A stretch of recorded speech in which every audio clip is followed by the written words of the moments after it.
네, 서동수의 글로벌 마켓 리더 메리츠증권 서동수 대리와 얘기를 나눠보도록 하겠습니다. 안녕하십니까? 네, 안녕하세요. 네, 자, 오늘 서동수 대리와 어떤 내용들 저희가 얘기를 좀 나눠볼지 먼저 이슈부터 확인을 해보도록 하겠습니다. 네, 첫 번째 이슈는 고퍼보다는 고배당이라는 주제를 가지고 얘기를 좀 나눠보도록 하겠습니다. 아무래도 미국에서 지금 고배당 하면은 바이오 섹터가 아닌가 하는 생각이 드는데, 최근에 좀 뭐랄까요, 매도세가 좀 많이 나오고 있는 이런 모습이에요. 바이오 섹터가 영원히 안 된다는 얘기는 절대 아니고요. 지금으로서는 약간 좀 환경적으로 약간 좀 불리한 입장에 처해 있다라는 좀 얘기를 좀 드리고자 하는데요. 결국에는 미국이 금리 인상을 하는 데 있어서 이제 유동성이 회수가 될 수 있는 대상은 멀티플이 높은 쪽들, 그러니까 다시 바꿔서 말씀을 드리면 실적이 주가의 상승만큼 쫓아오지 못하는 섹터에서는 돈이 회수가 되는 흐름들이 계속 나올 것이다. 최근 들어서 힐러리 그 대선 후보가 얘기를 하면서 이런 쪽에 대한 지금 매도세가 지속이 되고 있는데요. 이러한 부분들 제가 좀 짚어드리고자 합니다. 네. 사실 간밤에는 일단은 저가 매수세도 유입이 되면서 반등하는 모습이었었는데, 지난 유동성 장세를 이끌었던 건 말씀하셨던 이 고퍼주들, 그러니까 모멘텀 주식들인 그 가운데 이제 바이오 섹터를 빼놓을 수가 없을 것 같은데, 지난 3거래일간 매도세가 정말 거셌었거든요. 이런 부분에 대해서 좀 연장선이 이어질 것이다라는 암시를 주신 것 같거든요. 외신 반응부터 살펴볼까요? 그러니까 이제 CNN 머니에 따르면 이제 힐러리 대선 후보가 너 약간 너무 비싸다, 이해를 하지 못하겠다, 내가 대통령이 되면 이거 가만두지 않겠다, 이런 게 좀 트리가 됐었는데, 사실 그 이전부터도 이제 금리 인상에 대한 이런 우려감이 유동성 장세의 끝, 이런 바이오 섹터 쪽에서의 이제 아웃플로우를 계속 유발을 시켰는데요. 그 전에 있어서 바이오 섹터 같은 경우는 상당히 많은 상승률을 보여줬습니다. 기사에 나왔던 그림에 보시면 아시겠지만, 이 바이오 섹터 그 주가 지수 상승을 보시면 2010년부터 2015년까지 400% 가까이, 4배 가까이 오르는 모습들을 보여줬습니다. 이런 섹터가 올라갔다고 한다면 10배짜리 주식도 나오는 것도 당연한 거거든요. 근데 지금 7월을 고점으로 해서 23%가 지금 하락을 한 상황이고요. 이제 바이오 섹터의 이런 불마켓이 좀 종료가 된 것이 아니겠느냐, 이런 얘기들이 좀 많이 나오고 있습니다. 그리고 최근 바이오 섹터 내에서 최근에 그러면 이제 바이오테크가 베어마켓이 최근에 있었을 때는 어느 정도 기간이 지속되고 어느 정도 떨어졌을까를 한번 여기 이제 기사에 따르면 92일 동안 떨어지면서 한 29% 정도 떨어졌다라고 얘기했지만, 전고점을 다시 달성을 하는데 들어가는 시간은 또 종목마다 다 달랐다. 20일 만에 회복하는 주식이 있었는가 하면 2000일이 걸렸던 이런 주식도 있었다. 그래서 이러한 것들은 단순하게 이렇게 금방 회복을 할 수 있다, 이런 식으로 치부하기에는 상당히 좀 어려운 국면으로 지금 접어들었다라고 좀 정리를 하고 있습니다. 네. 자, 이렇게 된다면은 일단은 가장 위험한 게 좀 아무래도 조금 전에 말씀하셨다시피 멀티플이 상당히 좀 높은 그런 종목들이 아닌가 하는 생각이 드는데, 우리가 일단 퍼로 기준으로 볼 때는 상당히 좀 높은 퍼를 기록하는 그런 종목들을 일단 조심해야 될 것 같고, 반대로 따지면 이제 어떤 종목에 좀 관심을 가져야 되는지 이런 부분도 상당히 좀 궁금합니다. 일단 그림 보시면서 말씀을 드리겠습니다. 최근 유동성 장세가 좀 이제 종료되는 데 따라서 제 말이 지금 완전 섹터 전체적으로 무조건 바이오 섹터는 안 된다, 이런 말씀 절대 아니고요. 중장기적으로 바이오 섹터 완전히 망합니다, 절대 아니고요. 지금 트렌드상 멀티플이 좀 제거가 되는 이런 상황이 지금 처해 있다. 물론 그 중에는 굉장히 좋은 주식들, 바이오테크 내에서도 실적이 따라주는 주식들은 올라가는 건 전혀 이상하지 않다고 저는 보고 있고요.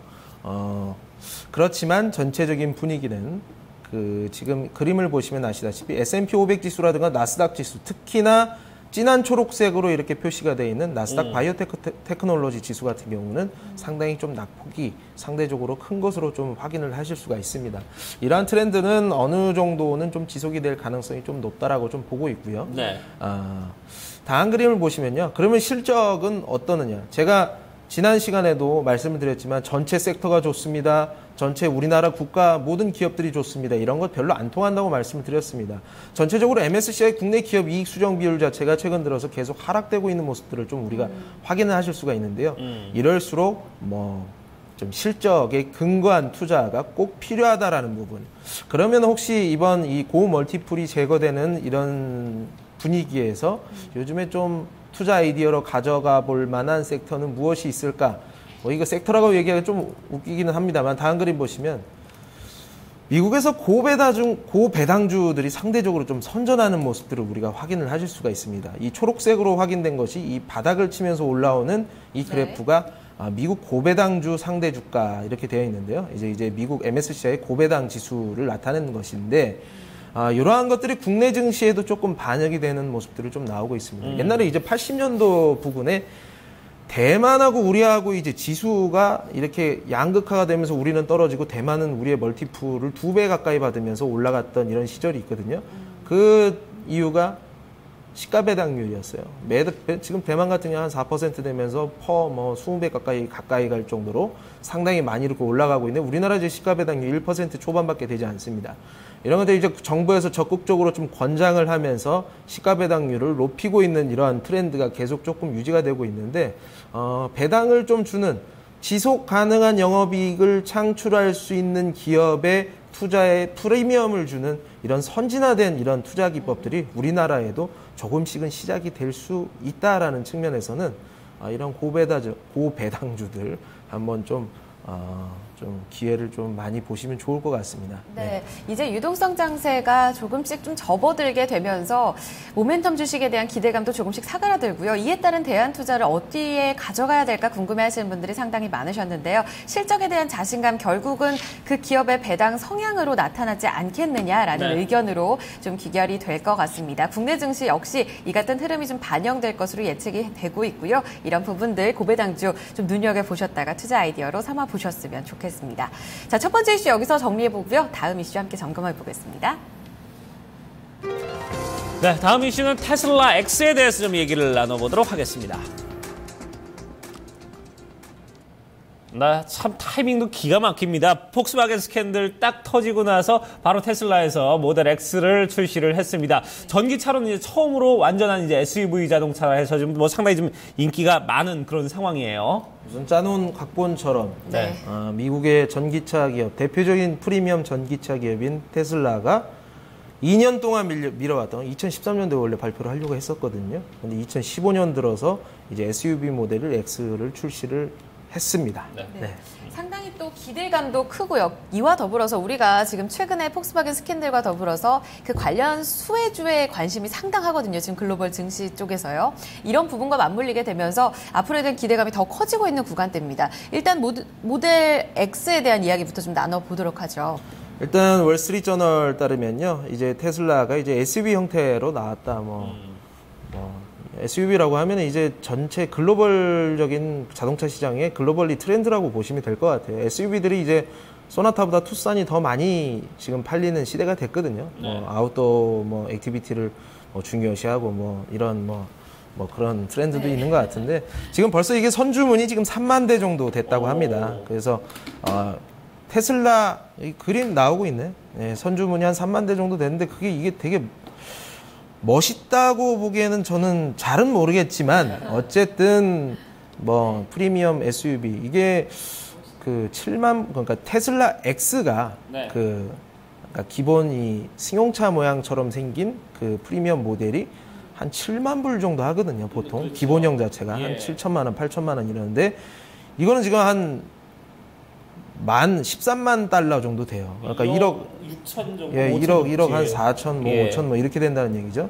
이런 것들이 지금 벌써 3만 대나 선주문이 되어 있는데 S 같은 경우는 상반기에만 한 2만 대가 넘게 팔렸습니다. 그래서 테슬라가 2015년도에 5만 대를 팔고 2020년도에 50만 대를 팔겠다. 중국 전기차 시장 규모가 2020년도에 한 100만 대 정도로 예상이 되는데 이렇게 이게 그다지 크게 어려운 목표치는 아니라고 좀 보고 있고요.